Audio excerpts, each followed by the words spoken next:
Jones, and he'll be the control car when we get things going once again.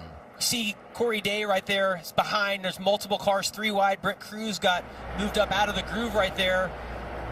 He just chased it for a while. And then once you get up out of the black, it gets extremely slick. And the one thing for me, Ross, it's always hard as a driver here. You don't feel like you're going that fast until you start to get out of control. And then all of a sudden it becomes real. And turn 1 has the most banking of the 3 turns, or the 6 turns by some people's standards here at Pocono. So when you do lose your grip, your traction, you are unloading the car the most. It goes from the most amount of vertical load and with that banking to the least whenever it springs out of that. We see Taylor Gray clear into the lead by Brandon Jones choosing to take the top, and that big hit by Jesse Love in the 2 car, their day probably done as well. Let's go on board Jesse Love.